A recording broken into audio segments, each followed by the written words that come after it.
We have risen from the ashes to school the masses. Hello, everyone. Welcome to another edition of the Scholars Wrestling Show, episode 235. I am your man behind the microphone, Scholar Jeff, and to my left this week, the one and only Scholar Brian. What's up tonight, sir? We have, at least I have seen fit to grace this particular episode with my presence. I seem to see a certain champion missing. Yes.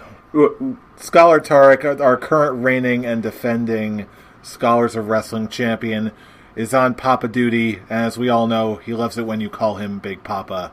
Throw your hands in the air if you believe he is indeed a true player. I'm white. So white. I am white. You're whiter than white. You're neon white. I'm transparent, baby. Yeah. But anyway, going back to we had the soldier on because there's a lot happening this week in wrestling, especially a surprisingly good week in Raw and SmackDown, wouldn't you say? It's the first week in a while where I actually have good things to say about both shows. Mm-hmm. The way I can put it is that it's very rare when both shows are able to give me more good than bad. And this is one of those weeks, which is good because we are very close to one of the biggest pay-per-views of the year. And it is not the time to be putting up shoddy work. So, yeah, kudos. Raw and SmackDown are bringing it, but before we break it all down for you, we have to kick this show off the right way with a little bit of a little segment we like to call Backstage News. So let's take a peek behind that curtain and see what else is happening in the world of wrestling with a little bit of Backstage News. Everybody's leaving, man. Yes, as your comments alludes to, the news just broke, or the rumor just broke, from Brian Alvarez, I believe, that both the Revival and Mike and Maria Kanellis are supposedly requesting their release from WWE. Now, you don't have to be the most insightful person in the world. You just have to have a slightest bit of knowledge of what's going on in the world of professional wrestling today to possibly figure out what this could possibly mean. Let's face it, okay? It's been a long time coming for all four of these talents. It's like I expected this a long time ago, to tell you the truth.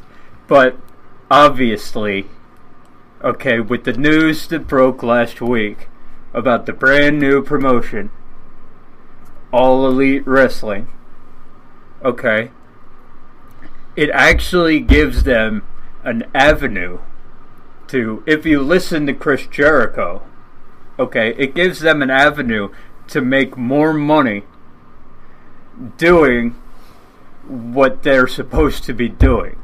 Mm-hmm. Okay, the Revival, okay, technically, fundamentally, should be one of the best tag teams that the WWE has going right now. Mm-hmm. Instead, they're being made fools of by the tag team champions and the Lucha House Party every week on Raw. What did you think was going to happen as soon as this news broke? I'm surprised it didn't. I'm surprised we weren't talking. I'm surprised you weren't talking about this on the show last week. I kind of figured that it was happening, but you know what? At the time, I was so wrapped up in what actually was that I didn't even think too hard about what could be in that moment. But now that the word is out there, it makes all sense in the world. If they actually get the release, which I think everyone involved will know, you know exactly they're headed right right for AEW. You know exactly where they're going, and no 90-day, it doesn't matter a 90-day no complete clause, because their first event isn't until May. So whatever. Enjoy. Yeah, and let's face it, okay, I forget most days that Mike Bennett and Maria Kanellis are actually in the WWE. Yeah. So it's just another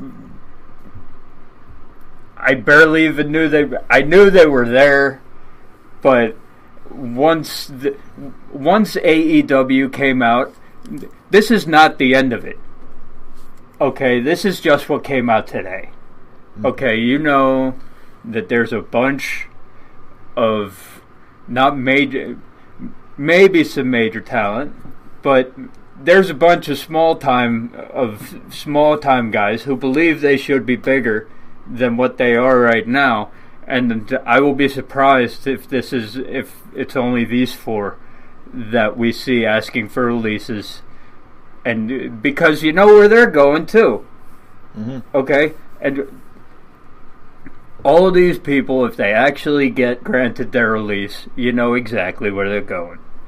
Because, once again, Mike Bennett and Marie Bennett, Marina Kanellis, whatever you want to call her, okay, they're once again, they were waiting for the opportunity to come along where they can find something better. And they'll go to AEW, get paid more. Okay, they'll actually be on a show. Wow. So, good for them. Okay, they're not getting what they want in the WWE. Okay, the WWE's starting to realize that because of what's happening on Raw and SmackDown now. Okay, they're starting to realize that they could lose a bunch of people because they're not getting used right, and that's why you're seeing so many wholesale changes going on Raw and SmackDown now. Okay. But for these four, it really doesn't matter. Okay, they don't like how they're being used. They're actively doing something about it. And when the time comes, you know where they're going. Absolutely. So, if they are granted their release, let's face it, okay, they might not. They might not be granted. We know they want them. But they're also professionals. Okay, so you're not going to see them slack off if they don't get the release. They got to preserve their legacy as top guys, after all. Exactly. So, will the question now is, will the WWE knows as well as we do what's going to happen if they grant their release? So, the question now the real question here is, will they actually be granted? Okay, it causes bad precedent, especially with what's going on right now with Lucha Underground, what's coming out with them. Yes. Okay, it sets bad precedent to not give the talent what they want when they want to get out of their contract. Okay, for those who don't know, certain people in Lucha Underground, such as Joey Ryan and Ivelisse, the 4 seasons over, it's done with. Okay, they want out because, hey, AEW just opened up. I want to try to broaden my horizons, and Lucha Underground is saying no. We're gonna let you hang around. Hey, maybe there will be a season 5. If there was a season 5 confirmed and all that, I'd be like, okay, fine. Okay, they don't even have a confirmation on that yet.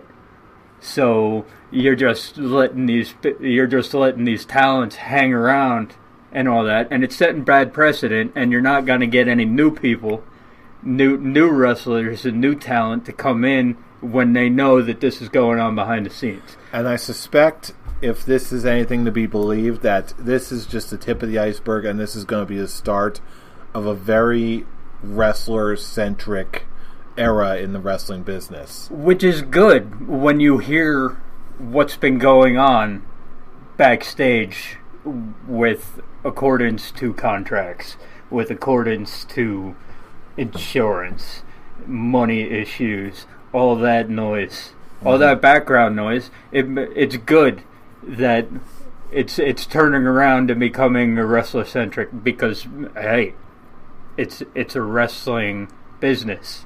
Okay, the business people should not be making out with all the bank from what's going on. So it's good, but a shift is coming. I'm convinced of it. But if they did request if they actually, as of right now, just rumors. Mm-hmm. Okay, nothing's confirmed yet.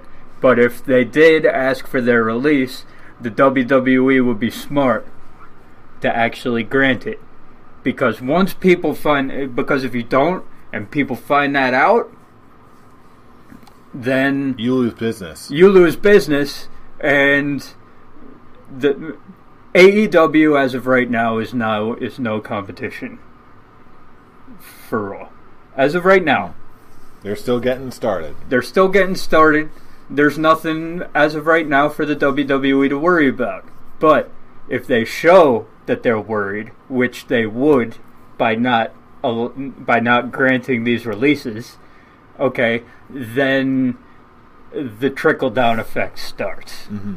Okay, and then it shows other wrestlers who might be thinking about coming between WWE and AEW. It's like, oh, WWE is looking kind of worried here. Maybe I should go with the other people.